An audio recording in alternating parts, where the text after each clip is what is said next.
Hey, Glenn. Peachy, how are you?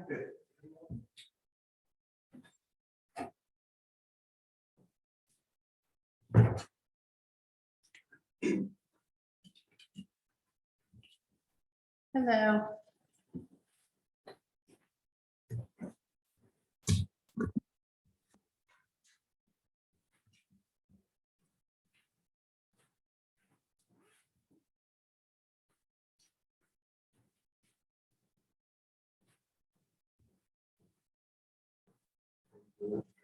Good, how are you?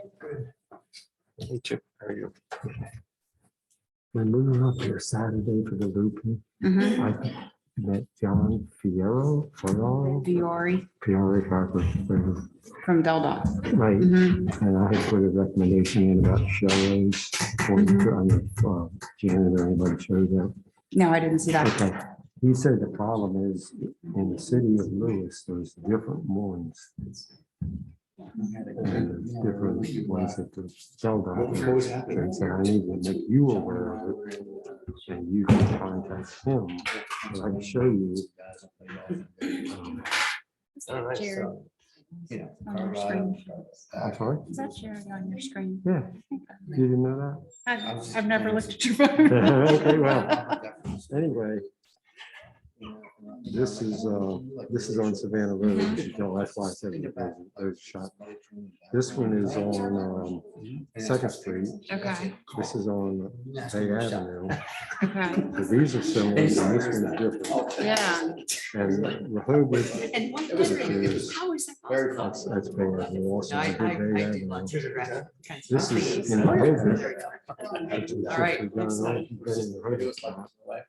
I have, but I've been on bike. So, Well- but I've been on the path. I haven't been, This is Rehoboth Avenue. yeah, I This haven't is been on actually, Rehoboth actually, Avenue. this is Bay. Rehoboth Avenue. Probably in and out of town. Okay. Scarborough, Bayer, Okay. big one. Okay. It's interesting. You know where they don't have them? Is Columbia, where you come in off the Junction or off the Gordon's Pond Trail. They don't, but they do because they want people to go the trail, not down Columbia. Oh, I You go go, you go down behind the, did you? I always go down Columbia. Yeah, well, there's a way to go behind the cemetery. Okay.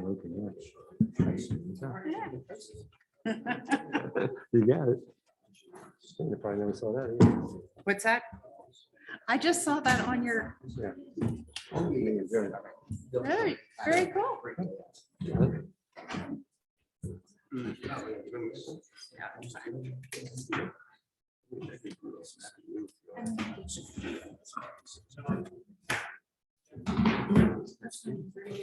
I'm so glad this thing you gave me really is coming handy. You know, even though you just got it from someplace, it works for me. Yes.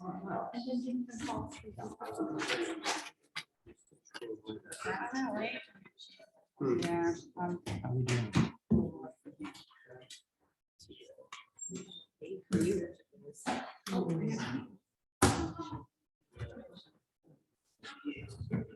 Pretty good, dude. Hello, Jim.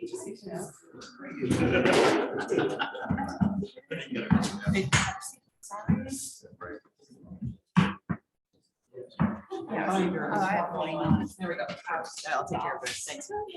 Here, this one's yours.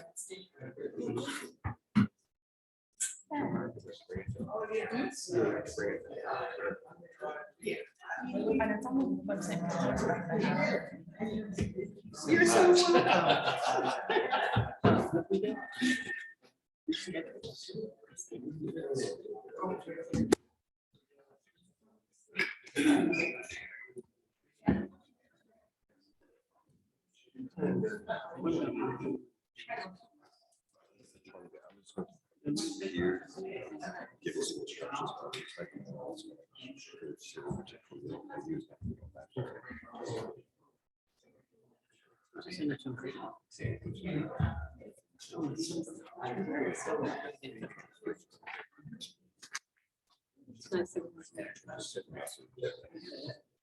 so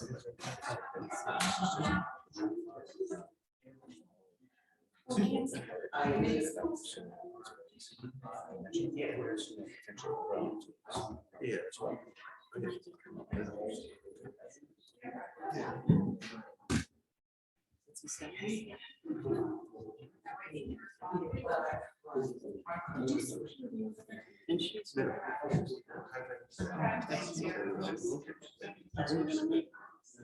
Wednesday. at 11. No.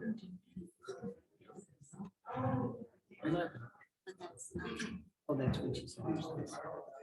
Okay. 6:30. With my- You good right at 6:30? We're all here. I've got 6:29 still. And then we'll, Emery, you said to take comments till 4, closing day Friday. 4 o'clock. Yeah, Yeah. okay, now you're good. So Melanie, are we ready? Okay. We're set. Okay, we're gonna call to order here. Everyone. My computer. All right, can I get a motion to go into a session for executive hearing? I mean, public hearing, sorry. Yeah, so moved. Second. Second, all in favor? Aye. Okay, so we're here for a public hearing and everyone's on the agenda items. You'll see some attachments. One is a contract contingent upon this public hearing and a council vote. There's also an attachment for an appraisal that was done on this property, 203 Savannah Road, which is directly across from the Dairy Queen. The other things that you'll see on there is addendums, as well as the staff has prepared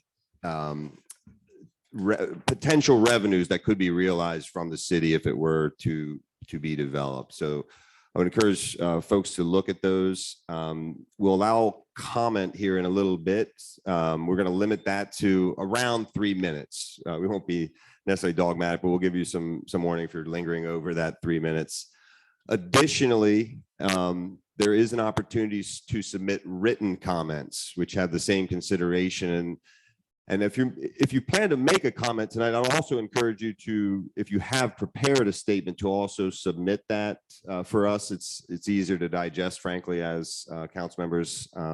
We can always review the tape, and some of that will be summarized. But we do encourage written comments, which we will take up until Friday at 4 o'clock, because we will be planning to take a vote on this that Monday following. So we'll need some time to consider those public comments.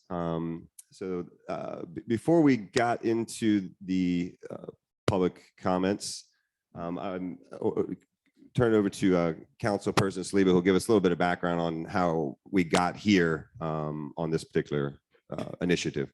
Yeah, thank you, Andrew. So with regards to this particular parcel 203 East Savannah, this came to our attention last fall, in addition to other properties, by the way. And one of the things that's been a bit of a learning curve for me, and I think some of my colleagues, is understanding the comp plan, things like that we're guided by. And one of the initial things we discussed was the pursuit of open space or pervious space and other things that is part of the Lewis comp plan. So from time to time, we've learned about certain parcels and such, and this one in particular was a little bit unique for us in that it was presented to us as a possibility for acquisition. We looked at it. We've had conversations amongst ourselves and others, and we see it as certainly worthy to bring to a public hearing for a number of reasons. One is it's not just the preservation of open space, which we believe would be very, very beneficial to the community, but we see this particular property as in the short term potentially serving as additional parking capacity for those visiting the beach. Over the years, many of you may have driven down Cape and Lopin Avenue and understood that, seeing a lot of the flooding issues over there. So we also We're looking at this from a stormwater management perspective. It is in the excellent recharge areas as well. And currently it does have asphalt impervious surface on there that we would like to probably take up if we are able to pursue this or decide to pursue this. So, so it has multiple values. And one of the most interesting things that also came into play is there's been a lot of sentiment in our community about controlling development. And we have certainly addressed that recently with a rewrite of our subdivision code. So the area is currently zoned for 12 units, 12 condominium units there. So if you look at it from a holistic perspective, we're looking at a piece of property here that would provide additional parking for those coming. And we all know parking has been a real issue for the beach area as well as downtown. A chance to kind of address stormwater management flooding problems there, as well as potentially, for lack of a better term, reduce development. So that's kind of how we were looking at this. We've had conversations. And again, I want to stress that there's other parcels out there in the city of Lewis that may or may not become available. And I think it's incumbent upon us to look at everything to ensure, see if A, you know, it fits with our comp plan, and B, frankly, if we can afford it. And if there's options besides the city purchasing it, in addition to maybe partnering with the county and others, or even private sources of revenue that may want to contribute. So, so the parcel, and I'd certainly want to thank the owner of the property, Rick Quill, and his partner, Joe and Carla Johnson, who have been very, very cooperative with us. And we have had long discussions, conversations about it. And it's taken, you know, I think we started at the beginning and we thought it was kind of a long shot, frankly. I think we described it as a long shot opportunity. And we've come to this point now where I think it's important that you folks here, as well as those perhaps online, and maybe comments be submitted later, you know, learn about it and have your opportunity to kind of weigh in whether you think it's a positive thing for Lewis or negative. So I'll leave it at that. And I guess I'll turn it back over to the mayor. Okay. Anyone else from the table have comments before we go with the audience? Okay. Rick, do you care to say anything before we start? Rick Quill, 407 East Market Street. I live around the corner from this property, and Carla Johnson and I bought this property over 6 years ago, and we've gone through a lot of challenges with it. And I'll be candid with you tonight. I wear like two different opinions, in the sense that, number one, we're presenting this to the city as an opportunity to potentially buy it. And the other, as an owner, so that's one personality I have to address. But the other is as a citizen of this town. And I've been involved with this town with different issues for many years. And it hasn't always been smooth sailing. But the one thing I've always, you can have form different opinions about me, my personality, my demeanor or whatever. But the one thing I've always hammered home, or tried to hammer home, is my interest and concern about my neighbors. That I care about them. Business is business, but I live in this community. And no matter where, if I did stuff on the historic part of town, we did a few houses, or on the beach side, I've always tried to engage my neighbors in an active conversation. At the end of the day, is capitalism with capitalism, but the things I've weighed a lot of variables in this last month or so. And there were times when I adamantly told my lawyer, and I hope you guys and everybody in this room can take it right, the city can go pack sand. I'm not interested. And I don't mean to want to be vulgar about that. But the other side of me has lament it. And I think, Cleo, you touched on the three, which I put in the paper the other day, the three-headed dragon or monster, whatever.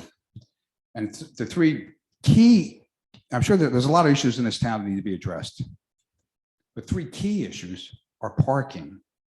Because I heard it over and over in many meetings that that's the number one issue or a very difficult issue. We've heard about development. We all know that. Just read the paper. And we talked about, the environmental issues. And if you put this property into play, it's not going to solve those three issues. It's not going to be a panacea for those three issues, but it's going to be an attempt to maybe mitigate. And I don't want to make a comment on old council because they're not here. It doesn't really matter. But I believe governance is sometimes you do something. You do something. You don't keep kicking the can down the road. And I know they're difficult. I know it's very difficult. I don't envy any of you up there. But sometimes decisions have to be made. And my feeling a couple of weeks ago, in conjunction with my business partner and his wife, who are candidly anxious to move on, have been for quite some time. But they have my back 100%. I've been asking in the past, why don't they ever come or why don't they ever speak their voice? That's not their wheelhouse. Joe and Carl are just honest, hardworking people. They both grew up in this neighborhood. They both grew up in this town. And if I had to be candid, and I don't want to speak for them, they were disappointed at times how we were treated. And they preferred, to just never leave me in the dust, never, always had my back, which I'm eternally grateful for, because we could have taken a couple turns where some things could have gone sideways. But I think it came up to the plate because I've asked this, I put it out to this town about 5 or 5.5 years ago, and none of you are up there, maybe we were in the meetings, but a number of times throughout different committees and press and whatever. And I did put it out there to be a Shark Tank to try to get you to do this or that we are sucking wind, so to speak, or we're tired of paying the mortgages. It's because I saw many years ago, because I live on the beach side of town, I saw what's happening over there. And if nobody doesn't know what's happening now with the development right outside our gates, across from Cape Upton High School, what's going to go on down New Road, all the development across Route 9, they are filtering in, funneling in to Lewis for their dining, for their beach, and incrementally, it's going to get worse. I think Winston Churchill said, had a statement it's tough to negotiate with the tiger when your head is in its mouth. I'm paraphrasing. So I've come to the conclusion, I'd be more than happy, because you can look at the appraisal, you can look at the sequence. I'd be more than happy to explain to you, because I do my homework. And if I don't do my homework, I love it when somebody can point out something to me that I can learn. But I've done my homework on this, and I've looked at the variables, and I took a lot of calls in the last week, and a lot of people wanted to know it. What do you want, Rick? What do you want?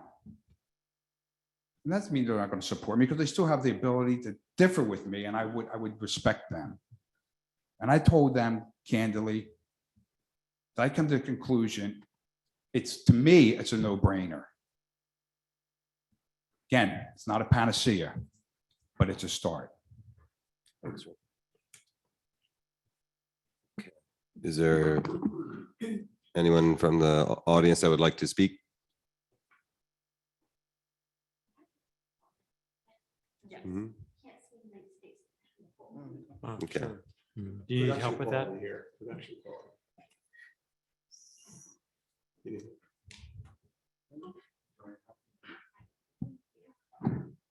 There you go. Thanks, man. Thanks, Melody.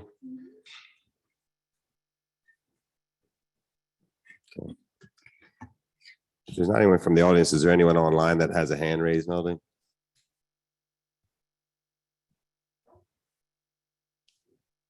How many folks do we have online? Oh, wow. Okay, About the same in here. yeah. Sure, no one else has any comments? Sure. Yeah. FTC 35 Sussex. I did not look at the attachments. I don't know any Sure. of the So numbers we're talking sure, about yeah, here. the price of the parcel is offered at $2.5 million. The appraised value is at $2.25 million. And 6 years ago, you paid what, 37.4? What was the last purchase price? 37.4? 37.4. Yeah. I don't know. No, I don't know. What was the price? Yeah, Yeah. Yeah, I just. Rick, You just Well, need come on the, up, he's Rick. asking the last purchase price. Just When you, Yeah. and I just need to. but you need to come up. We've got 35 people online that can't hear you. 2016, I think in January, when we bought it, we paid 1.255, 1,255,000 in over 6.5 years ago. And how big is this parcel? it's about 0.67. Which is 26,033 square feet. Just for clarification, it's actually two parcels of land. It is. So I just want everybody to be clear. It's actually two parcels of land. They're right next to each other. It's parcels 189 and 190. It's the literally physical corner of Cape Henlopen and Savannah Road.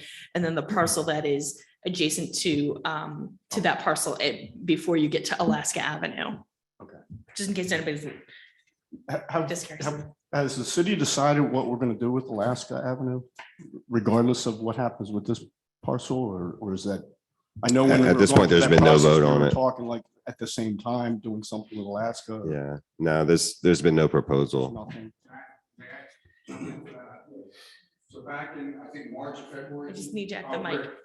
Back in March or February of last year, when we were proposing to develop it, before we got approved this March, I'd asked petition the city to improve Alaska Avenue. Their engineer, Charlie O'Donnell and Anne Marie, and they presented a engineering to give us an entrance to that parcel that wouldn't impact Cape Savannah or Cape Henlopen, would come off Alaska Avenue. Because there's wetlands weaving up even on Alaska Avenue, they were going to impact just a tiny bit of it. If you impact more than a certain amount of land on wetlands, you'd have to go through the Army Corps of Engineers. We weren't asking for, we have 207 linear feet on that one parcel, lot 189, that goes up Alaska Avenue.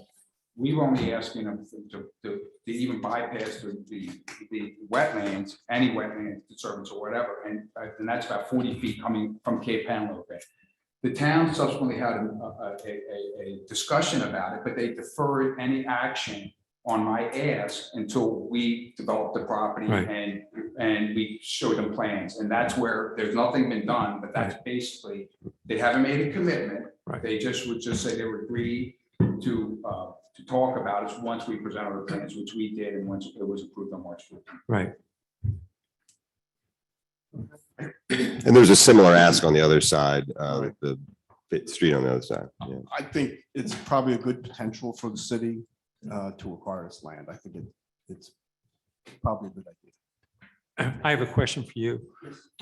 Would you please describe where your property is in relationship to Mr. Quill's property? Oh, I'm not at all. No, I live in Highland Acres. I'm not. at Okay, so all. I just want to make sure that you're. Yeah, I'm not. I have no skin in this game Highland other than Acres. what's the best Yeah, interest it's of on the city. Sussex Drive. yeah. Okay, thank you. Yep.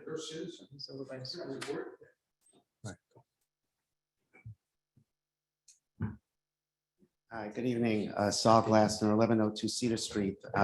Nowhere near this, well, near, but not proximate to this property. I'm really here in learning mode. We have an affection for two dips. We have an affection for two dips. I'm trying to understand the relationship. There are two parcels. I thought one of them was owned by the Wagner family. Mhm. So I don't understand. I thought they owned it up until a few months ago, so I can't figure out. Yeah, how this, it's this is sold. not the parcel. That's not the parcel in question. Okay, so Yeah. these are two parcels that are adjacent to that. No. There's, These are across from Dairy Queen. So- Dairy Queen. You know, that kind of the lower spot where it's Is just kind of there- vacant land where sometimes cars park. That's where this property is. The Two Dips is farther down the road, is not part of this application or this request. This is just for the properties literally at Savannah and Cape Henlopen. Okay, I have a site plan if you want to take a okay, look. yeah, I'd like to look at that. And then I have another question. Yeah. So given all the concerns that somebody articulated that are prompting consideration of this purchase, how is it that how did the approval happen? Because the approval, the development plan that was, I think, there's at least a tentative approval on it, preliminary approval, which seemed to run contrary to the goals that you articulated: parking, flooding, overdevelopment. I mean, all those issues are really brought front and center in the context of that development application. So I'm just wondering how the application was approved for 12 townhomes, et cetera, given concerns about those issues. I'm pretty sure they're gonna ask me to answer that one. yeah, it's in code. I'm like, Right, it's The property is zoned general commercial, which allows for a mix of uses. One of them is residential above the first floor, which is what was proposed. So the 12 units to the acre is a permitted use, as was the proposed parking. So it went through the proper process for just any site plan for new development. But I'm gonna guess at some point, the city and the property owner started discussing the potential about purchasing the land that I don't know. But you can bring forth a site plan application. And again, anything that was going to be built would have to be built in accordance with the flood regulations. So it'd be built above. But the use as a parking lot and residential is a permitted use within the general commercial, the GC zoning district. So hopefully that answers your question. Yeah. Sure. Yeah. Thank you, sir. Rick Will. So this is not a one-off that we spent 6 years to get the approval for those units. We have proposed a number of different uses throughout when we bought it. Our first intended uses, I'm not going to give it a long harangue, was to put a restaurant with condos above it. And we were approved of that under conditional uses. And the more I thought about it, this has all been, it's all in the record that I came back and thought that it would not be a good setting to put a restaurant with a liquor license potentially at 2 o'clock, 1 o'clock in the morning, considering Two Dips and the Dairy Queen. I live on that corner. And if you ever go on a July night or June or whatever and see the stream of people coming over, I thought it would be, I thought one of the questions of always with that site was pedestrian safety, density and all that. And so, and the restaurateur I was working with is a very, very reputable restaurateur in this town. And he kept wanting more and more space. And in my homework, I discovered that, you know, we have at that point, like 25 or 26, 27 restaurants. I didn't see the need to put another restaurant down there, but more so, I thought it would just upset the dynamics. We have a mantra in this town, I believe it's quiet days and quiet nights. Busy days. Busy Yeah. days, quiet nights, I'm sorry. I just thought it was a better, I didn't like that use. And I had disappointed neighbors, by the way, who supported the restaurant there. And so I segued away from there and I went to a rezoning. So this is not, like I said, a one-off. That was zoned general commercial and we were permitted to do that. Now, of course, we had to submit plans and go through the process. I went through a rezoning process to change it from general commercial to residential R3. Subsequently with that, we were approved almost unanimously by the mayor and planning commission and one abstention on a no vote at mayor and council to build 5 lots without any variances to run along Savannah, Cape Henlopen, and Alaska Avenue. After we got that done, we were told by DelDOT in the city that we weren't going to be allowed any entrances on any of the properties facing Savannah or Cape Henlopen. So you can imagine the conundrum and the dismay that I went through. So we kicked that back and forth for a couple of years. And then we finally said, okay, we threw our hands up. So it was really debilitating. Emotionally, financially, it just got debilitating. And so we said, we'll just do 4. And again, I'm not pointing fingers at anybody. Then we had to hit another roadblock with the town. And finally I said, it was brought to my attention that if we didn't do anything within the first year of our rezoning, we could go back to general commercial. So we went back through the process. So this is many, many months, 6 years. And I finally came up with, I read the comp plan. I encourage everybody to read the comp plan and the code book. And that's what one of this council had to make a decision on is, well, what's Rick Quill asking for? Well, Rick Quill's only asking for what is permitted under the code. And if you read the comp plan repeatedly calls for smaller units, smaller footprints, face-to-face intimacy, townhouses or condos. And that's when I segue into this would be a spot for townhouses, but I could have put more. A lot of people didn't understand this. I had it drawn out by my engineers to put 20 or 21 condominiums just on that corner, given the parking formula and giving what Janelle said, the commercial aspect being the parking facility for off-street parking. And the more I thought about that, I listened to my neighbors. And then there are concerns about density. There are concerns about overdevelopment. And I said, you know what, instead of going horizontal and putting 3 stories, 1,100 square foot, I'll just put 12 down there. If my engineers could figure it out and we could get the parking. We're only required, by the way, in that formula to put 5 to 7 spaces of all-street parking. We have 13.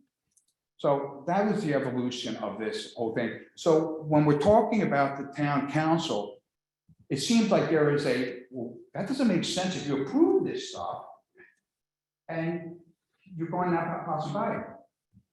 I've done my homework. They've done their homework. They've been honest brokers, transparent. And that's all we've ever asked for. And that's when it came back on March 14th. Because I dotted my I's, I crossed my T's, I listened to neighbors, and that's what we came up with. The idea of the city possibly buying this was always on the table, but it never took traction.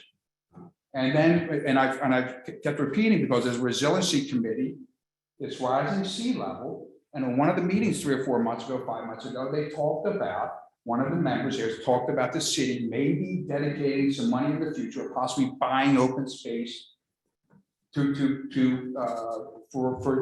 city needs, whether it be parking, whether it be storm management, whether it be rising sea level, be wetland setbacks. And that's when I raised my hand in a Zoom meeting, and that's when it took flight again.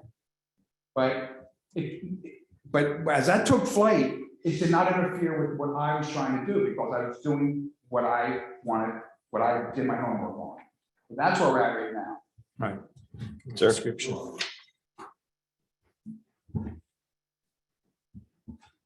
Ronald Collins, 503 East Cape Shores.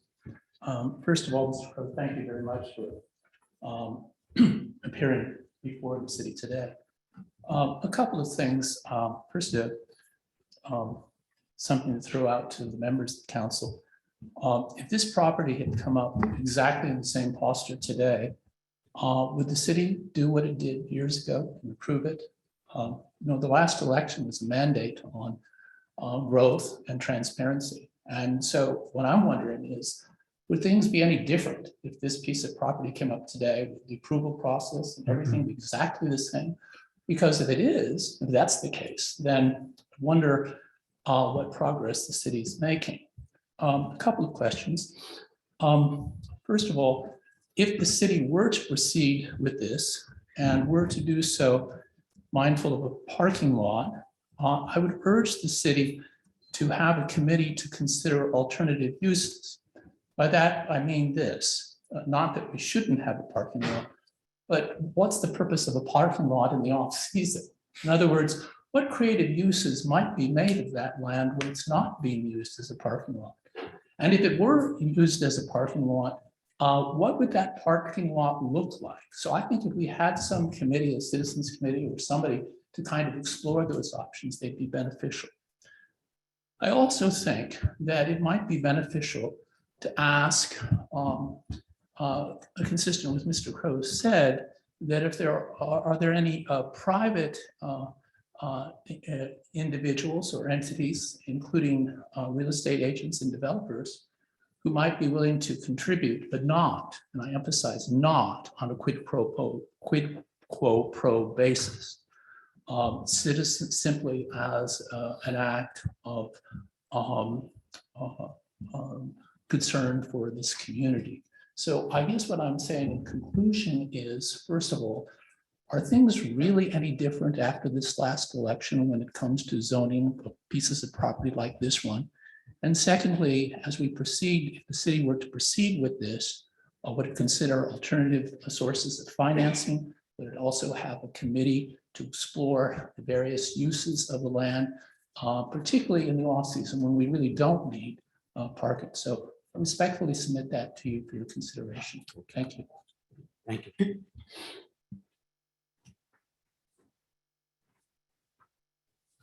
Calvin.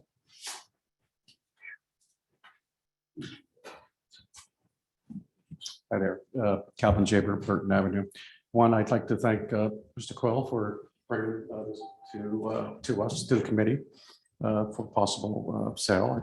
We agree and that the city should buy it, keep it open space. Well, as far as parking, we're not in favor of that. I think when you more parking spaces you put, you have invite more people, obviously. To the extent that we have limited parking today, it's somewhat of a control. And as well, we have Lewis line, which is encouraging people to join Lewis line. We don't necessarily need more parking spaces to handle people in here. So I think we should promote Lewis line to the extent that we can. That's. Thank you. Thank you.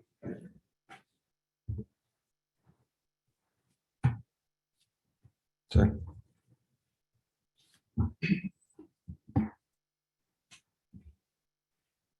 I'm Rob Davis. I own the property at 202 East Savannah Road, one of the corners across from the property.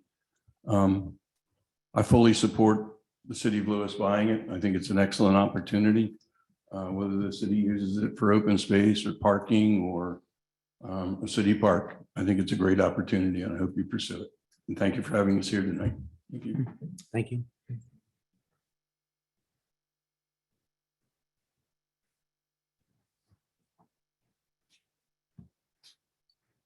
Good evening, Todd Sammons, 108 Coleman Avenue.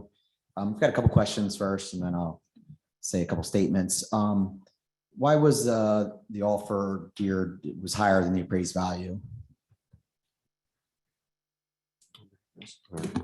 I can respond. I mean, it's public hearing. You don't have to respond if you don't want to. It's for taking comment, but if you'd like to respond, so the way it has been described and we've discussed is that certain properties obviously are worth, willing buyer, willing seller. Some properties are worth more to one individual than they'd be worth to another individual. Obviously, the city has a need parking in that area of the city. So in some ways, it's going to increase our interest, their interest in that particular parcel over one that's maybe not as close to the beach.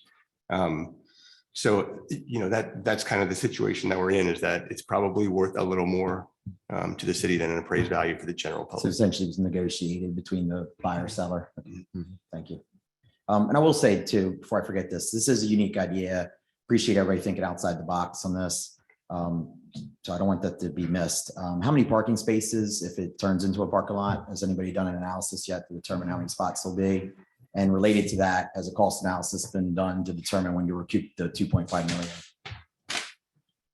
I can offer you this for the cost analysis. This is available on the website. It is on the Oh, website. no, did you see this already? I saw that. I saw that. That's just the revenues that you're not going to get if it's not developed, correct? Right. That doesn't, that's not what I'm also- asking. I can, So- I can give you a sketch of, where Maybe that would be. approximately. Take about 50 years to pay it off. What about Thank you for that. But what about the amount of spaces though, too? We For- talking- I mean, what's been estimated 40 to 50. 40 to 50? Right. If you do that $10 a day for 100 days of the summer. Okay. If you're lucky. I think it's actually a little bit more, right, Joe? Yes, I parked actually 75 cars. Yeah, come on.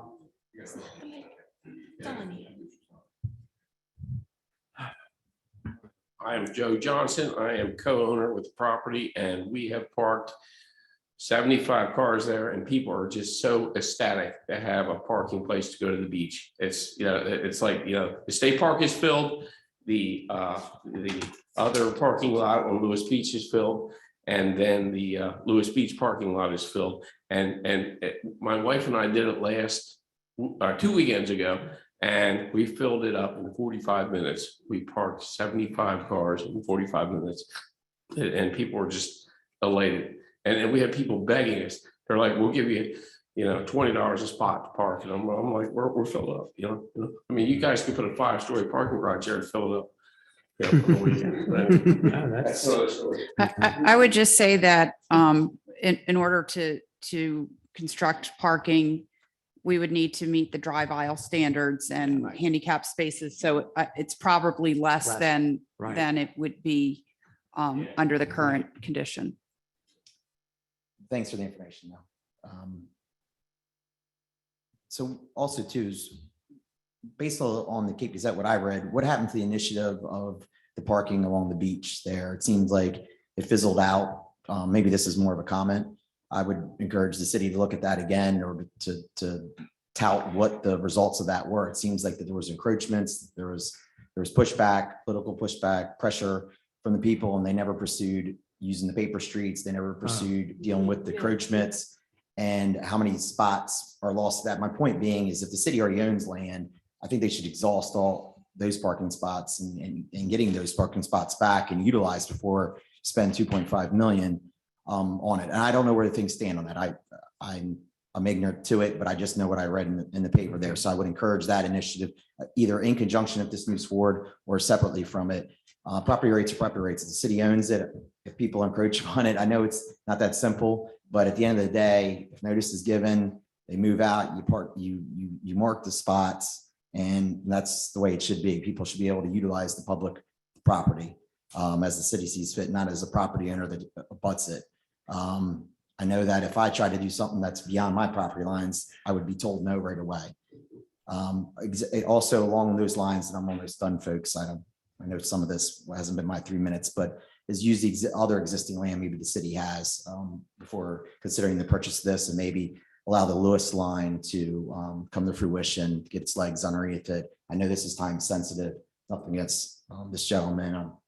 I think, again, this is a unique idea and I'm not totally against it, but it just seems like there's other possibilities. This is a tremendous amount of money. That's really what caught my eye was the 2.5 million. And then also I'll just say from personal experience, buying building rates down is a slippery slope and for what it's worth. And there's already a farm that's been purchased with Lewis BPW that, to protect the wellheads. And that goes to that gentleman's comment of what are the other uses can be for the property that the city has. It would be nice to see, if there's a park put in, or I don't know what the long-term plans are up there, but again, if you end up acquiring this property, that would be great to see it, not only as a parking lot, but as other uses throughout the rest of the year. And then I'll end with this. My suggestion, and maybe I should have started with this and ended with it, is that a referendum's done. While I may not be totally supportive of it, I think if all the citizens in Lewis are, because we're not talking about 25,000, not talking about $100,000, talking about $2.5 million. That money can go a long way to do a lot of things within the city. Now, if the city has a surplus and it's voted through a referendum, then have at it. That's great that we have all this extra money to do things, but I don't know that it should be isolated to this group to make that big of a decision financially. At least that's my opinion. If the citizens weigh in it and it gets voted that it should occur, then no matter what I think or others think, the majority rules. And I just think it's moving a little fast. So that's why I would encourage referendum. I'm not opposed to it, but if I was push came to shove today, I would say no, it's just moving too fast and it's too much money for too little of a bang. And because I don't agree we should be buying down property rates. But then again, I may get on board with this thing the referendum's done and more time passes. Thank you, folks, for letting me talk. Thank you, Todd. Did you have a question for Todd? Could we explain how it'd be financed to the public? Because I don't think that came out in the course of the public information. Right. So at this point, we are looking to finance this through a bank. Right now, we've got a bond issue that will be paid off in 2025. So we, under the terms that we are looking at with the banks that we're reviewing this with, we would do interest-only payments until the current bond is paid off, and then we would begin making principal and interest payments.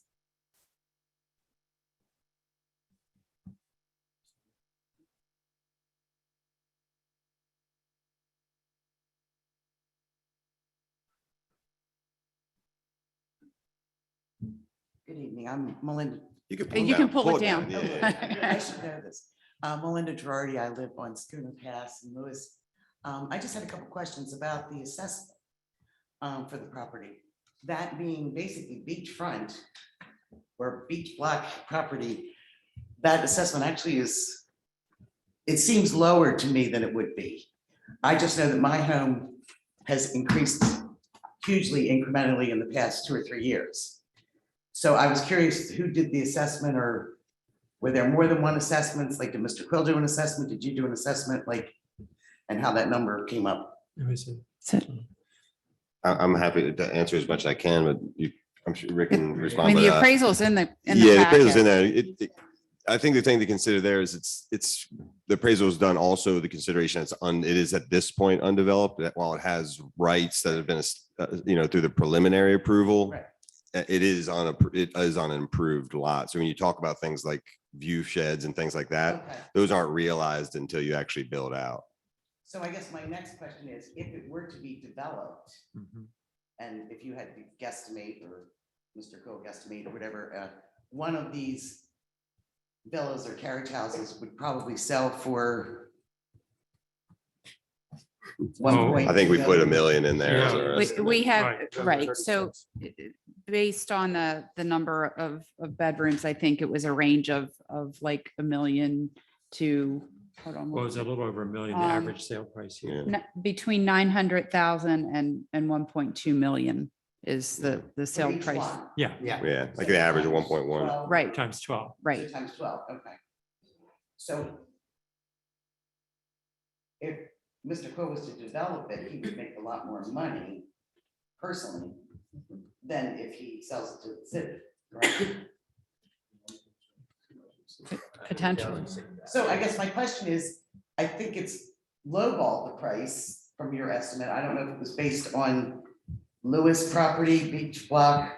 Oh, yeah. or It was, Lewis property, the appraisal was done by a professional. I'm sure appraiser. that. Yeah. But based on, like, when they look at the other properties in the area to do the Assessment. estimates and base them on, were they looking at beachfront or beach block property in Lewis? There were comps. Right. There are several comps. If you look at the appraisal, you can see the comps.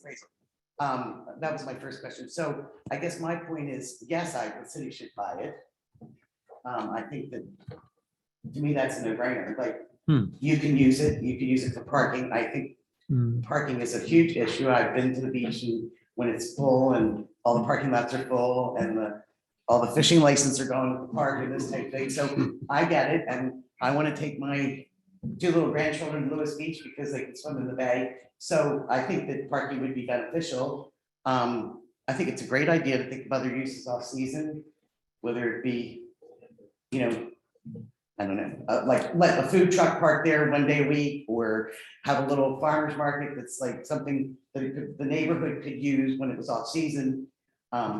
Is a great idea to look at, but I think the price is probably very reasonable, I guess is my point. I would think from what it could be made if the property is developed by the developer. Thanks. Thank you. Thank you. Well, let me just see if there's any others before I take you next. All right. come on. We have, just so you know, we've got a number of comments in the chat. You want me to just make a comment? You want to go to chat? Greg, I'd like to make a comment about the appraisal. Okay. If you read the appraisal, I can tell you candidly, I met with the appraiser on the property prior to submitting the appraisal. And he lamented to me that there was no comps available. And I didn't want to micromanage his, I've been doing real estate a number of years. And I assessed the values of the units if they were sold. I've talked to developers and everything. Your number of 900,000, $1.2 million was a number about 6 months ago. It's gone up dramatically, and it's pretty much based on supply and demand. And the reality of it is I can show you a list of, since I had that sign down there, about 20 people, 4 different real estate agencies, the biggest one in town, 2 of the biggest ones in town, 2 other agencies, and a number of people who live here. And I'm going to tell you what I told them. I don't have elevations. I don't have floor plans. We don't have that, but we want to do a coastal chic elevators. And I said, it used to be $1.1 million to $1.2 million. It's $1.5 million. Do you want me to put your name on the list to contact you in the future if you want to buy? Doesn't mean they're going to buy. I have 20 people already, and this is not with the floodgates opening up without out-of-towners. The reality of it is it's a unique property. What Melinda was saying was it's a half block from the beaches. In the appraisal report, he will admit he did not have any accurate comps. His comps, he was lacking comps. In fact, he called me the week after because he was supposed to have it in a 3 or 4 days and said, I'm having an issue finding comps. And I said, look next door. And I think there's the owner next door right here. And I'm not going to tell the audience what you paid for your lot, but I do know what you paid for your lot. And it was a tear down. I know by the time you paid for it, tore it down to get it in a position to put your beautiful house up there. It's very simple. Everything is about math, ladies and gentlemen. It's just about math. If you would pay, say, $500,000 for a 5,000 square foot lot, all you would do, and it's in the same location or similar location, similarity, a comp, just divide that land 5,000 by the sale price, and you would get a square footage cost. So I disagree vehemently with the appraisal because I do my homework. According to what I just told you,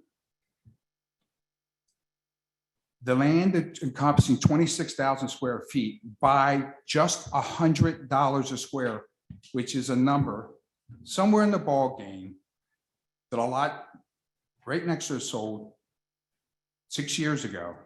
That gives an evaluation of $2.6 million 6 years ago. When I tried to tell the appraiser was, go look at 109 West Canal Street. We're comparing apples and oranges, but we're comparing residential usage. At 109 West Canal Street, a couple months ago, it's the corner of Cedar and West Canal, a 5,200 square foot lot with a 1,400 square foot, 3-bedroom, 1-bath tear down, was put on the market for $995,000 and it sold for $1,005,000 in 10 days. That's an equivalent of about $200 a square foot. At those numbers, $26,000 would be a $5.2 million. We're not trying to hoodwink or game this town. And candidly, I wanted much more money for that lot. That's a fact. And I drew the line in my sand before I ever met with anybody. And I said, I don't care. This is my number. But I subsequently came down because I always said, and it's in meetings, that I would leave money on the table if it would benefit this town. And leaving money on the table is with permission of Joe and Carl as my partner. We're not trying to squeeze this town. If anybody thinks for 1 second that you can buy 26,000 square feet of ground for $2.5 million, a half block from the beach and Lewis Beach in this market conditions, tell me where it's at, because I have developers right now who want to buy this lot if you guys don't.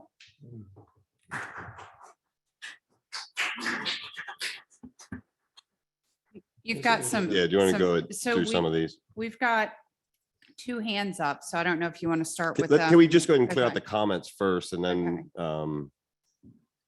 what So- type of parking are you thinking of? Ground lot or a multi-level garage? And As far that's- as I understand, it's ground And that's level. Kath. Can we get Kath to put her full name? Yeah. Just so we're And clear. then Bonnie, how will the city pay for this? Why is the city proposing to pay more than the parcel is worth per the appraisal? That is Kath McGinnis? Okay, Okay. thank you. Yeah, so this, I think a couple of these we touched on. How will the city pay for this? So we touched on that through financing. Why is the city proposing to pay more than the parcel is worth? We talked, how would paying for the parcel affect, hold on. How would the city, yeah, You scroll down a little too far. There we go. how would paying for this parcel affect the city's ability to acquire other parcels? So those are all from Bonnie, right? Yeah. Okay, that's Bonnie Osler. That's Bonnie Osler. Bonnie Crosby writes, why is the city considering paying more than the appraisal? We touched on that. In case you weren't on here, essentially, as Glenn mentioned, it's part, and Rick kind of touched on this as well too, which is the seller has a price and you come to that if there's a need there, potentially. What would the source of funds for the city be to purchase the property? Again, we touched on that. It would be financing and then it would turn to funds potentially available after the bond expired. And right now, the bond service, the debt service is paid out of the transfer tax fund. Right. So we would expect to pay any additional debt service out of transfer tax.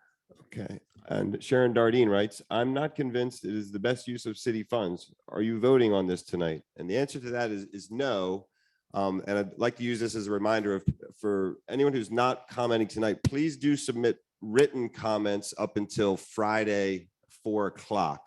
And there's an opportunity to do that through the website. There's a form on the website that you can submit comments to. And you can also email the council directly, and please include the city manager so she remembers to include it as part of the packet. Let's see here. Yeah, and Paul and Deborah Ebaltz indicate they had the same question as Bonnie Crosby, which we covered.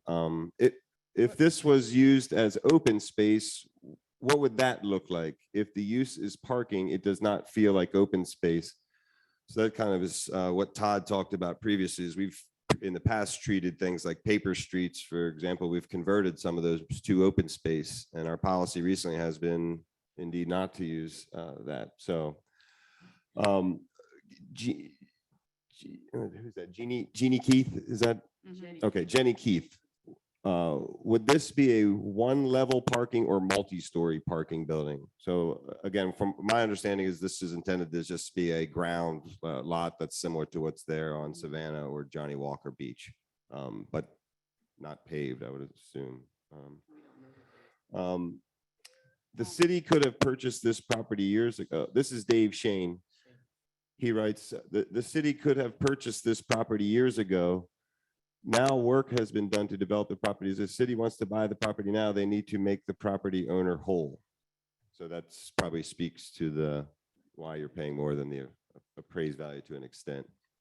With respect, this is Richard Nichols.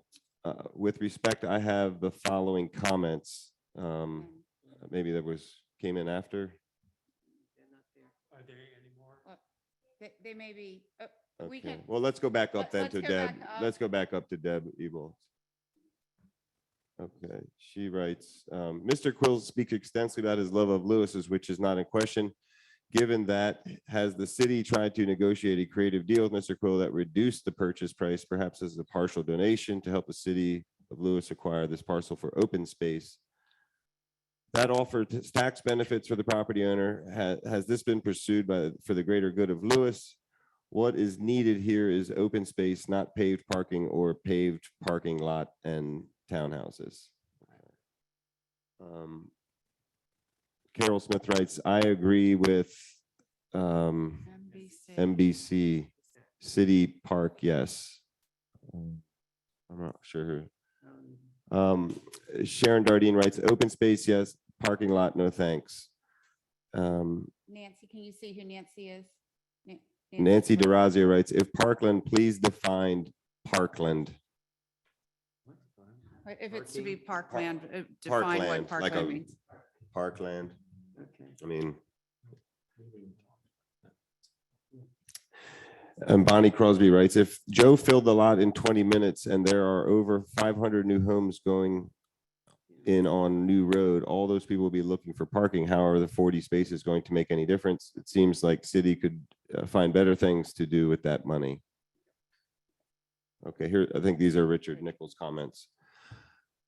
Mr. Cool is a respected and informed investor who in good faith did his due diligence to see how he could make a reasonable return on investment.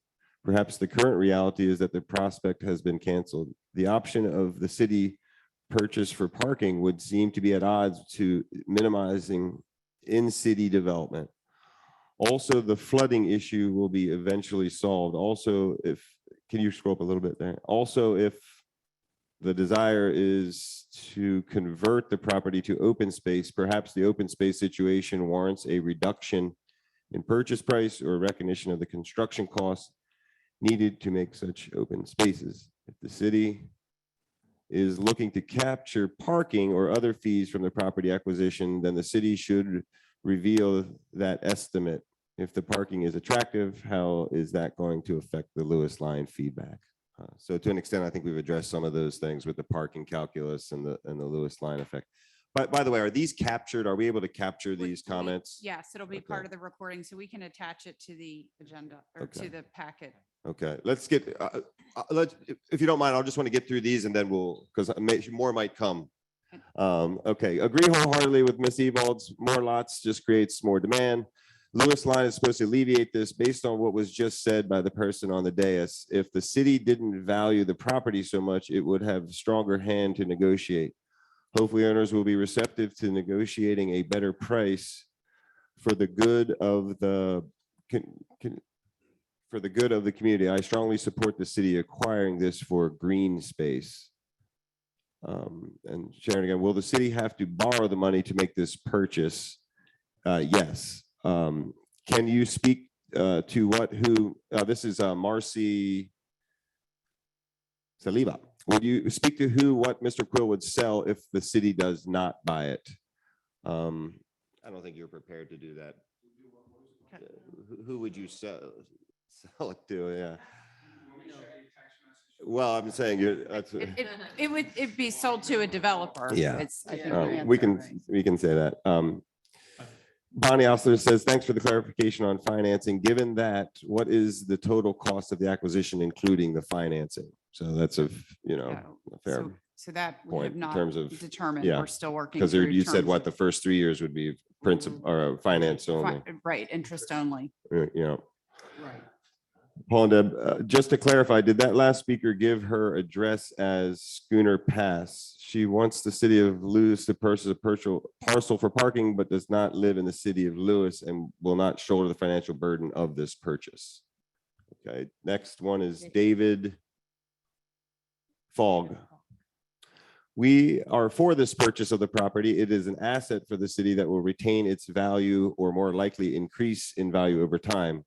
Also, I think the county and the state should be contributing to solving the problems of parking and environmental concerns and overcrowding they have created by reckless approval and overdevelopment. The property could be used for, can you scroll up a little bit? Parking during peak season and the worthwhile open spaces if in the off season. Okay, this is Charlie Atwell, 312 East Savannah Road. Sorry I joined late. As the city accepted the purchase price as indicated seller, it's a foregone conclusion that the lot would be used for parking, or could it be a combo parking park? The first step, investing in Lewis Beach. I do support the purchase. So the price is, again, contingent on this meeting and then a vote by city council. And then as people have discussed, there's potentially a dual purpose or multi-purposes for this lot. Bobby Birch, what is the plan of the city of Lewis if it is purchased? Again, we've given some parking, uses a park, and leave as open space. Are there others? Are we? You've got- Okay. And then you've got 3 hands up that have been up for Okay. a while. Let me get the one in the room and then we'll go back to Okay. those. I'm sorry. Miss?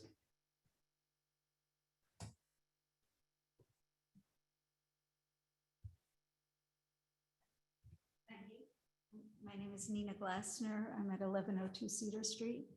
And this may not, I'm not sure that this is the right place or the right time yet, but if the city does purchase this property, the loss of 2 dips in terms of the gestalt of the beach side of Lewis really changes the gestalt of that part of Lewis. And I would like the city to consider doing something other than parking, doing something that's kind of consumer friendly to the people who are renting and living in Lewis, not only during the summer, but during the year. So I would just ask that maybe you can take something under consideration in terms of that kind of use. Thank you. Thank you. I don't want to, but I think she should have an address on that. And address with. Sure. Sure. I'm sorry, I don't want to be monopolized. So 2 dips is under contract. Contrary to what the paper says, it's been sold. The person who's buying that, who bought that, is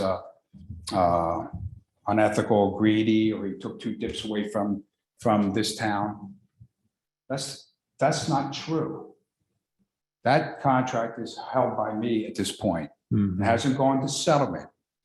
And I just want to make it clear, because it goes in Facebook, it goes by drive-bys, it goes by people. When I put that under contract, the first thing I spoke to when I met one of the owners, does 2 dips want to stay?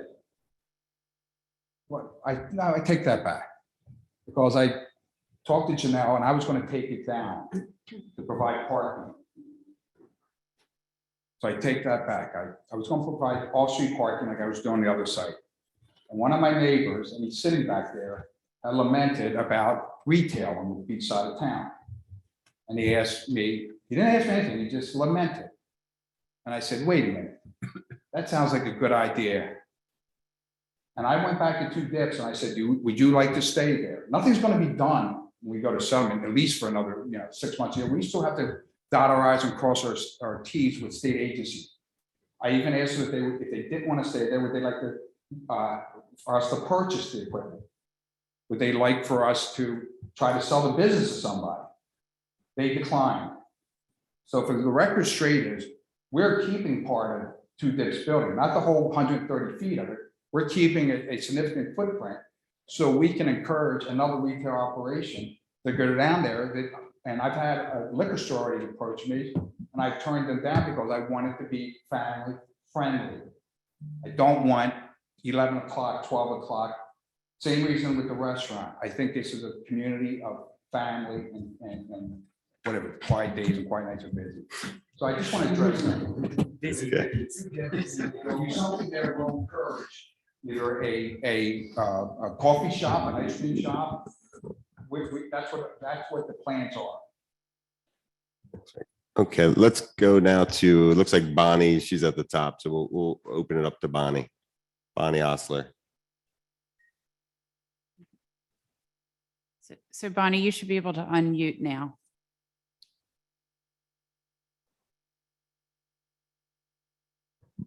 Bonnie, if you click on mute on your side, you should be good to go.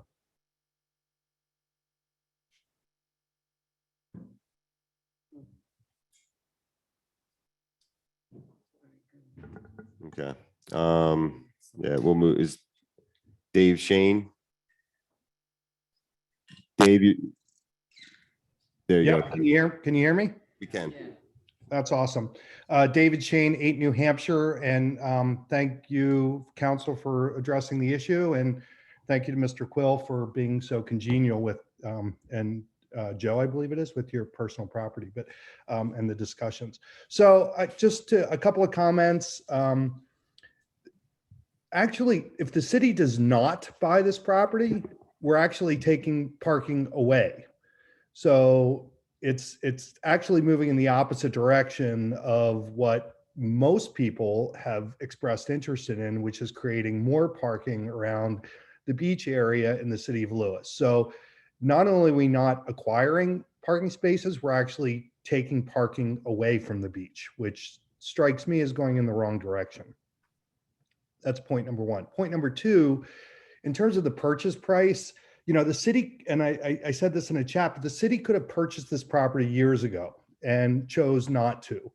And Mr. Quill and his partners have spent a lot of time and money, and I have no skin in this game, by the way. I'm a resident on the beach side, but just observing that they've spent a lot of time and money in terms of developing plans for this property, all the while offering it to sale for the city. And it's the city's fault for not taking advantage of that, not the property owners. So to think that someone should just donate the property to the city for the good of the city is ridiculous. And I would ask any of the people that are suggesting that why they're not donating their own property to the city for the good of the city. So that's just like call it a fair business perspective.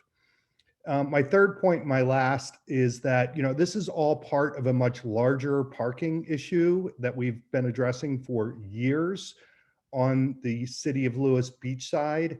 What we have is a free rider problem, and that the idea that anybody charges $10 a day to park in a city lot, or for that matter, pays nothing 2 blocks away on just the free streets, is ridiculous. You can't go to Cape Henlopen for that price. You can't park in Rehoboth for that price. You can't park anywhere for free. And the parking in the city of Lewis should not be free. It's creating problem after problem. And my wife observed this last week when we were down towards the Lewis Yacht Club side, and there were 2 cars that had parking tickets on them near the marina at the Lewis Yacht Club. And she went up and looked at the price of the parking ticket. It was $30. And the comments, and I've heard this from people on New Hampshire, is like, when they're parking too close to the stop sign, and I'm like, you're probably going to get a ticket. They're like, I don't care. I'll pay the ticket. It's only $30. So this is an entire issue that needs to be addressed in terms of free rider, in terms of cost of parking on Lewis Beach. And I think that I would be in favor for the city purchasing this property. It can be amortized over 100 years. And as another comment was made earlier, the property will only increase in value. So, it's not a sunk cost. It's actually an investment in the city of Lewis. And, creating a parking lot, possibly with a permeable surface and using it all year round, sound like fantastic ideas to me. You can only purchase a piece of property once it's developed, that opportunity is gone.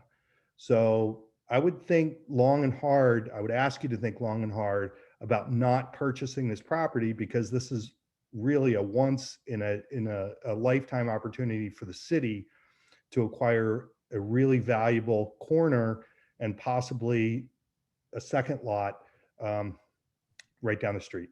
So thank you very much. I appreciate your time. Thanks, Dave. We Paul and have Deborah Paul and Ebalds. Deb Ebalds.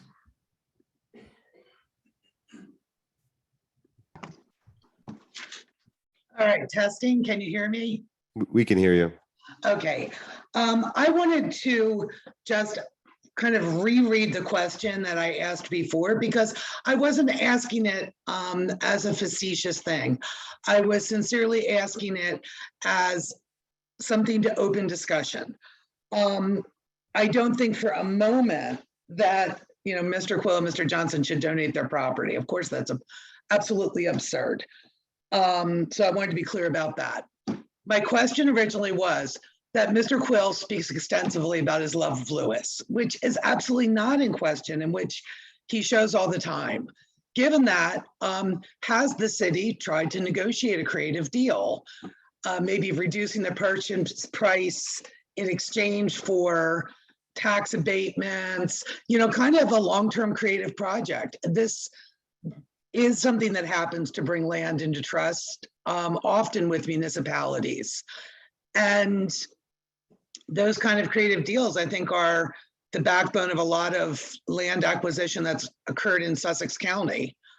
I really strongly feel that this should be open space, not paved parking, not paved parking lot and townhouses. So I'd love to see the city do some creative thinking and negotiating to make that happen, and also not overburden taxpayers. So yeah, I'm wondering if that could be opened as kind of a discussion. Is there a creative way to do this that benefits all parties? I mean, you have to have two dancers to, you know, in a negotiation. That's what I'm asking. Are there two dancers in the negotiation? Because I bet there are, and nobody's ever asked. Deborah, thank you this is Rick Quill again. I assure you that this is not a fly-by-night or just at the drop of the hat ask by some members of this council in this town and to me. And believe me, I did not take this lightly. If you listened to me earlier, as far as I was concerned, the answer was no. And I don't say that because I don't care about my neighbor or I'm vindictive against everything that was transpired in the last 6 years. None of that. It's strictly a business decision. So if one of the persons brought up here about funding, I think I answered the appraisal pretty good, but I can show you numbers because it's all based on numbers and it's legitimate numbers. It's not wishful thinking on my part. Does anybody know that the Sussex County took in last year 36 million in transfer taxes? Anybody know that? Do you know what their budget was? Thinking they were going to get 24 million. Yeah. Mr. Quill, million. Mr. Quill. Yes. Yeah, respectfully, I was speaking and I was hoping that we could engage that the city could engage you back and forth on this topic of how could you both be served well. And I think it's just something I'd love to hear more about. I also agree with you that if the city was, with others who have said, if this was purchased years ago, it would have been really different. And unfortunately, it didn't happen and time can't be turned back. So I'm just wondering if there are creative options. You want me to answer? No, I'm not going to answer that because I know there was at least one council. I can't. I'm just Rick, going to say there was a okay. council It's not person something we are able to answer. Okay. Yeah. There was never any discussions direct discussions with the town on purchasing this. We had an indirect discussion with somebody in this town, but I can just tell you from my point of view, the number that's offered to the town is it. And I'm not trying to be mean-spirited. That is it. And if somebody wants to look at it, and if you want to think that, and I'm not trying to be demeaning to you, Deborah, because you bring a lot of value to this town. If you want to look at my ground, I think David, some other people brought this, my ground is socialism and your ground's capitalism. Well, then we're at a standstill. I believe we can bring value to this town. And that's what this discussion about. If the town chooses not to do this, that's their decision. Right. It really is. I'm not going to be animated and angry because I win. I win and I win. I just want the town to win. And if anybody would follow me throughout the years, I've always fought for all my neighbors, not just me. Thanks, Rick.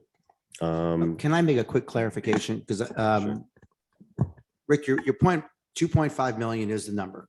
No one's disputing that. But I think what Deborah was mentioning, at least how I interpreted it, and she can clarify if wrong, is that 2.5 million is the current agreed upon price. Perhaps the city can think about creative ways, whether there's tax benefits for some, maybe there is county money, state money that could be utilized and brought in. Maybe there is, as I referenced earlier, basically private individuals who, and I think she wants the city to be as fiscally responsible as possible in terms of making sure, we need to be exhausting all avenues in terms of the the purchase price. Right. You said, I understood. Let's get to some more of these in the chat. I just was unmuted and I wanted to say that last thing, Khalil, that is exactly what I was speaking of. So thank you for stating that more eloquently than I did. Yeah, I'd love to see if there are other funds, and I wasn't questioning the ask price here at all. I was just questioning if there was a different way to pay that ask price, and work out creative deals. Thank you. Thank you, Deborah. So So I think you only have one more thing in the chat of Jean Bernstein. that's it. Well, and I don't have an oral comment to offer. Right, Bonnie Osler said she didn't Lewis have line any. seems a better solution to solving parking problems. Keeping this lot as a parking lot is a drop in the bucket. And that was, we already answered the one above that one? Yep. Yeah. Okay. Yeah, this gentleman back. Yeah, thank you again, Sal Glassner, 1102 Cedar Street. So I just want to offer a perspective. I really got quite educated by this. I appreciate this being an open meeting. I appreciate everything that you said. Just stepping back from it, it seems to me that the way the city and the citizens, by implication, preserve the most options is for the city to buy the land. And then there is let's not conflate whether to buy the land about what the use of the land is going to be. There's been a lot of discussion about parking. So maybe in the very, very short term, it's parking. But then maybe the city has an opportunity to step back, piggybacking on a number of other comments. There are multiple other uses during the season, off season. Those could be explored. All kinds of creative options can be considered and dealt with in due course. The dilemma is we are where we are now, not blaming anybody. I don't even know enough to be able to blame anybody, but there's obviously a long history over here. If the city passes up the opportunity to purchase this land at this time, I would ask the question, is it in the long-term interest of the city to have this property developed into 12 units and parking? Because that's what is a likely outcome. And then everything is foreclosed, that's what it's going to be. So in order to avoid that outcome, which I personally do not think is in the long-term interests of the city or the citizens of the city, the thing to do is to purchase the land, take it out of that vector, and then step back and consider a whole multitude of creative things that could be done with it, which might include parking. It might include some combination of parking and something else. But unless the city acts now, Mr. Quill's going to do what he's going to do. He's made that abundantly clear. And then all of those options become foreclosed. Thank you very much. Thank you, Saul. Sumner, do you have?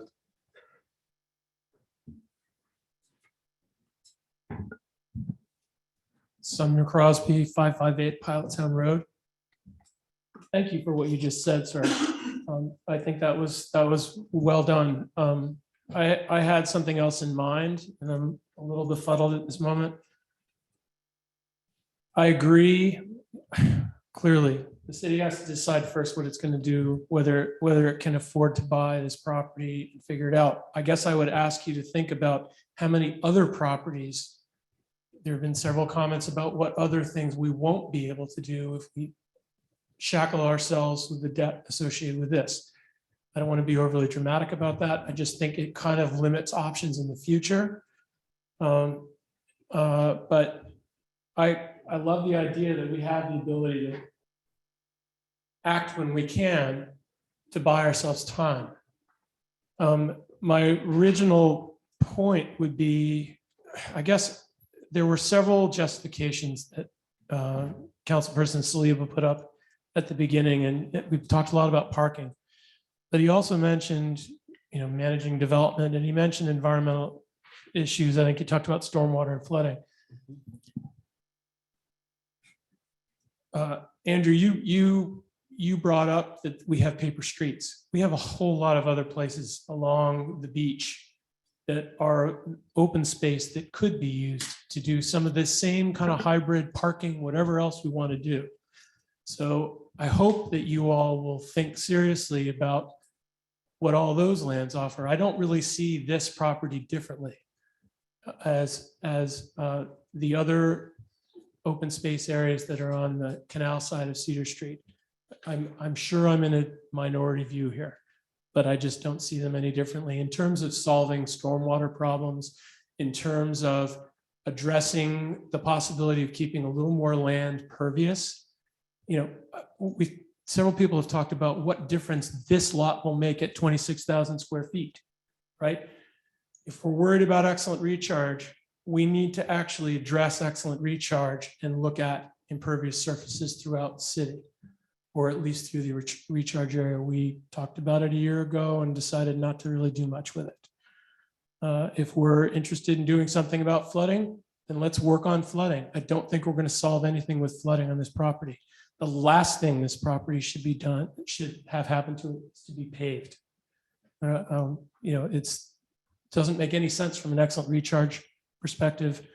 And I'm sure there are ways that we can talk about pervious paving and all that kind of stuff. So one of the questions I have is, what in addition to the $2.5 million will it cost for us to even imagine having some sort of parking lot?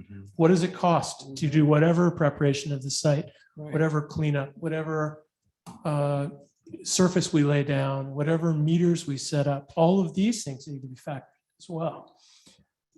So, but sir, again, I don't remember your name, but I appreciate acting while the moment is here. I've got a lot of things spinning around in my head. I'm not doing a very good job right now, but I just ask you to think about the broader picture here beyond this one property. It has been for sale for quite a while, and we didn't act. If it was so important that we do this parking stuff, we should have done it before when it was a less expensive proposition. So anyway, I will be following up with written comments, and I appreciate the challenges and the various perspectives here. It's been really wonderful to hear them all. Thank you. Thank you, Sumner. So we've got two more things in the chat. Okay. And something in the Q&A. Okay. Can you read? I can't see that So far. Bobby Birch has said, given the demand and pressure for parking and the location of this parcel, it seems parking would be a reasonable and the best use. It is an opportunity. And then Kath McGinnis asked, would like to know how Lewis Line is doing so far. Is it being used? Yes. And it is being used, and it's actually getting more pickup every day. And Lorraine's been from monitoring Memorial it. Day, right? and maybe 7 days, we had about 150 people just in that short period of time. And it's grown from there. Right. We, when one of the drivers came in today, he said he had 34 people on the bus, and that was partway through the day today. So it's picking up. and then we have I can't read that one at the top. but- Pam Brown and Daniel White at 228 Marina Drive said, we support the city purchasing this property. Okay. And then I think was that Charles Outwell, Lewis Beach is a prime asset to the city of Lewis. I agree with the previous speaker. This is a once in a lifetime opportunity. Perhaps think about the other parcel as well. Again, there needs to be more attention to Lewis Beach and investing in infrastructure. That's Charlie. Does that say Charlie Outwell? Yeah. Right. Right. Yes. Charlie. Yeah. Okay. Chip.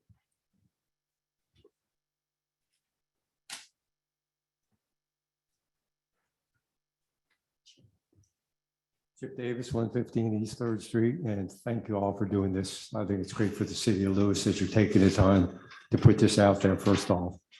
As far as purchasing the property, and just listening to Mr. Quill, if you purchase it and we decide that you don't want it, you're not locked into it forever, are you? Well, Because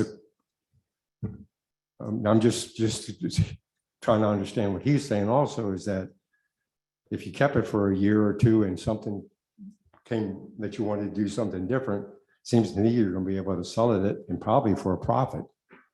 So I don't know about the financial part, and that's the question I'm basically asking. once you do this, are you locked into it? Depends what we do with the zoning too. Right. If you rezone it as open space, then you'd have to then rezone it back to something else to develop Be able it. to dispose of it. Okay. Right. So, but, you Well, know, that, it's just something I was just thinking, just listening to the conversation. And one other point, quite a few years ago, the property between Virginia Avenue and the houses that are there was proposed for parking. And it wasn't turned down because people didn't want green space. It was turned down because, or however deferred or whatever you want to term it, was because of beach capacity. Mhm. And he wanted more parking because of beach capacity. So I understand there's a need for parking everywhere in the city of Lewis there is. So I understand that aspect about buying the property. And for parking is a great thing, but again, the word beach capacity hasn't been brought up. I just thought something that maybe everybody needs to think about also. Thank you. Thank you. thanks, Coach.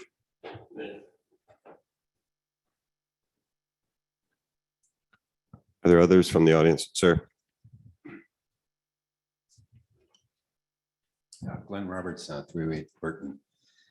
I think Mr. Quill pointed out that the county is getting great windfall profits from their taxes as they approve these developments on the periphery of town.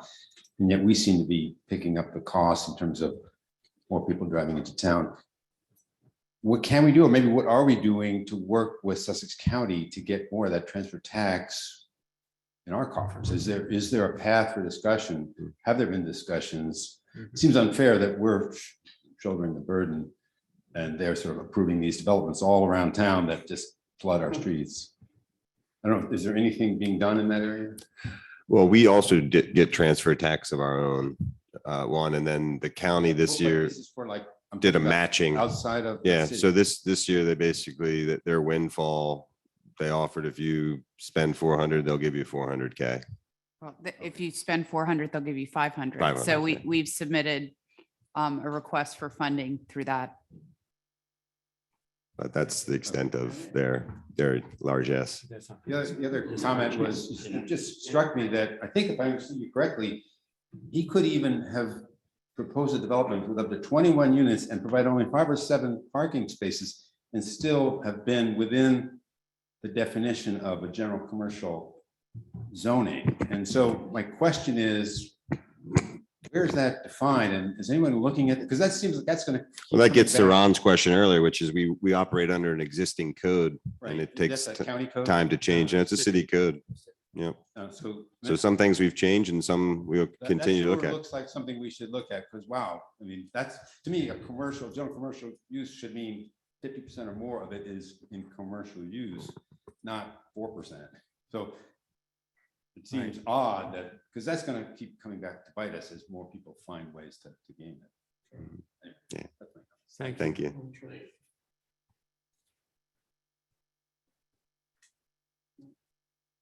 Anyone else in the audience? We get any other, no hands up, right? Okay, and again, I'll remind for anyone who joined on the online late, we'll take comments written through Friday, 4 p.m. So those can come to our email for the city council, or there's also a form on the city's website where they can submit comments. Any others? Going once? Going twice? Okay. So with that, I don't know if there's anything anyone from the dais has to add to the comments tonight. Other than that, can I get a motion to recess? I'll make a motion that we adjourn. Okay, can I get a second? Second. Get a second. Motion and a second. All in favor? Aye. All right. Thanks, everyone. Thank you. Candace.